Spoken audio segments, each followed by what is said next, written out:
une décision que j'avais prise en fin 2019. Pour ceux qui me suivent sur Twitter, savez que déjà, c'est depuis 2019 que je voulais plus vivre aux États-Unis. Les États-Unis a des réalités incroyables. Et je n'aimais pas aussi la distance que les enfants avaient avec leur papa. Je préfère qu'on soit tous dans le même pays pour que les dates des visitations et tout soient respectées, que les enfants aient l'occasion de grandir avec tous les deux parents, parce que c'est très important, très, très, très, très, très important. Mais avec le Covid qui a commencé en 2020 et qui a touché énormément aussi à mon budget, tindiki en haut jusqu'à ce que Dieu a permis que je puisse descendre au Congo en, je dirais, fin 2021. Donc, mieux vaut tard que jamais. On est mieux ce soir au Congo. Donc, je dirais que c'est depuis 2019 que je prépare mon arrivée à Kinshasa. Kinshasa, c'est pas un endroit où tu peux juste descendre et penser que tout va couler comme de l'eau. Mais avec la préparation et aussi avec le soutien de ma famille, ma maman d'ailleurs, elle est au Congo maintenant. C'est d'ailleurs elle que je suis en train d'attendre pour qu'on aille manger. Depuis que je l'attendais, donc c'est depuis le matin que je n'ai pas mangé. Et il est 15h27 ici, Nananzala. J'ai comme l'impression que je veux juste commander quelque chose à manger parce qu'elle traîne. Et ouais, donc ma maman, elle a une compagnie ici. Et là, c'est que les gens appellent les bilokos. Donc, 3 ou 4 fois l'année, elle vient, elle vend ses affaires. Elle a aussi son conteneur où elle fait venir des histoires et elle profite aussi de son conteneur pour amener ses bilokos pour vendre. Elle gagne pas mal son argent ici. Et mes parents viennent souvent au Congo. Mes frères et sœurs aussi voyagent aussi beaucoup. J'étais d'ailleurs ici avec ma sœur Rachel au mois de septembre. J'ai une grande famille aussi ici au Congo. Donc, ouais, je trouve d'ailleurs que j'ai plus de soutien au Congo en termes de famille qu'aux États-Unis, juste parce que toute ma famille aux États-Unis a la possibilité de venir au Congo à n'importe quel moment. Donc, ça facilite un peu la tâche. Mais ce n'est pas tout le monde qui est au Congo qui a cette facilité-là de rentrer aux États-Unis facilement. Vous voyez, les visas, c'est compliqué et tout. Donc, ouais, et j'aime le Congo. Shadai, quand il était au Congo, il nous en disait bien. Les écoles ici sont trop bien.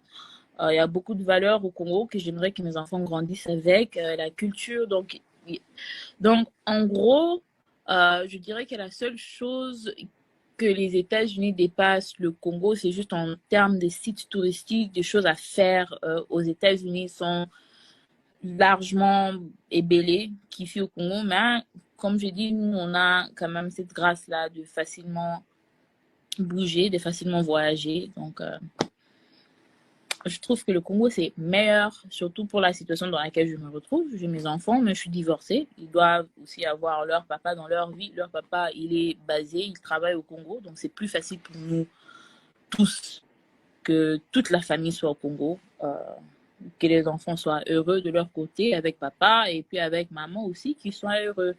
Donc, les enfants méritent d'avoir tous les deux parents dans leur vie, présents dans leur vie. Donc, c'est un peu ça. Donc, je préfère largement le Congo. Sinon, au Sala Kindumba. Et je ne suggère vraiment, vraiment, vraiment à ma femme battue. Est-ce que tu penses envisager mettre en place une association en place pour militer contre les violences faites aux femmes, surtout là-bas en RDC, c'est fréquent? De quelque sorte, oui. En fait, je pense qu'il y a les violences conjugales partout. Donc, j'aimerais pas que les gens aient l'impression que c'est juste au Congo, mais c'est au Congo des âmes. Non, non, non, non. Aux États-Unis, je dirais que sur toutes les femmes qui meurent, qui ont des morts prématurées aux États-Unis, je crois que c'est quelque chose comme 70% qui meurent dû au coup de leur conjoint. Donc, la violence conjugale est partout.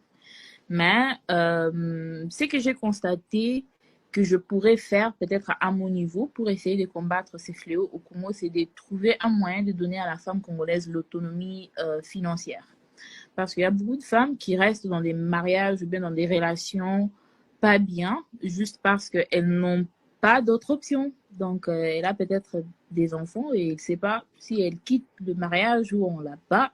Elle ira où avec ses enfants? Elle ira peut-être quelque part où ça sera pire parce que c'est pas tout le monde qui va t'accepter avec tes enfants dans une nouvelle relation. Elle s'est dit avant des Libana.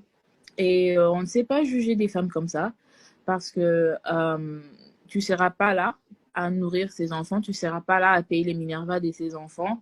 Alors, je pense que c'est que moi, je suis en train de vouloir faire à mon niveau et avec les associations avec qui je travaille, ici au Congo, même aux États-Unis, des partenaires que j'ai et qu'on ramène ici au Congo, c'est de trouver un moyen de donner à la femme congolaise l'autonomie financière. Quelqu'un qui peut se prendre en charge et qui peut prendre aussi ses enfants en charge sans dépendre de quelqu'un aura beaucoup plus le courage de peut-être quitter une situation pas bien. Donc, c'est tout ce que je dirais par rapport à ça. Mike, my heart, my love, I love you so much. We've come so far, but you know the journey has just begun, and God had chosen us for each other, and I have faith in you. I have faith in our love. I have faith in our God, and I know that together we will do what nobody else has done.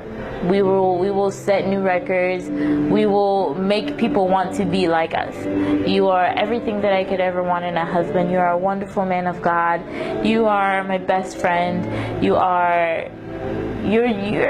my perfect. You may not be perfect in God's eyes, but you are my perfect. And I just thank you for choosing me. I thank you for loving me. And I leave our marriage into God's hands, as we have prayed so many times before, to ask God to be the foundation of our marriage. I ask again that you may remember that when you watch this video, may you know how much I truly love you, how much I truly cherish and respect you. And I pray that God makes me the aid that you need, the wife that you need, and you know, the friend that you need. And I hope that you remember always that I love you with all my heart. And I'm excited to get there.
wajinanga jirengele tuwele kumwewani ambwelele imbalubwewe kwekakwe ambula bana bebe tuyana ulema ubutumbi bwachengelela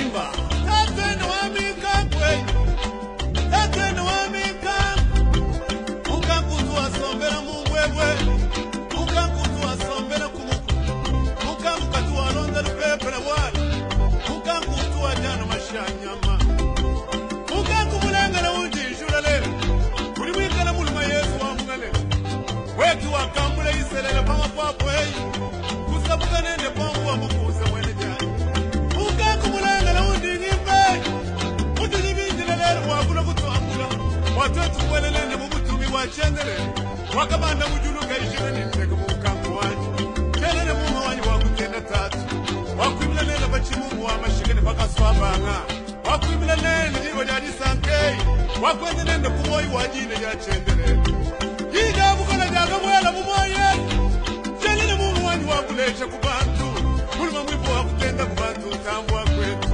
kelele muma wanyi wakushule wanyi tambwelele chiji kuna chiji tolokela wakachimba wakachishula mumpa moyi mulumene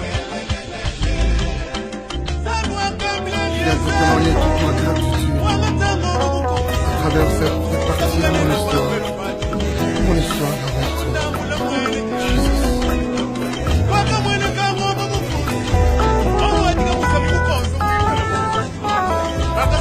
Nayeli boso na yo kosopande motema na ngai naloba nyonso osalela ngai osalela ngai eleki minene na yo yesu kosopande motema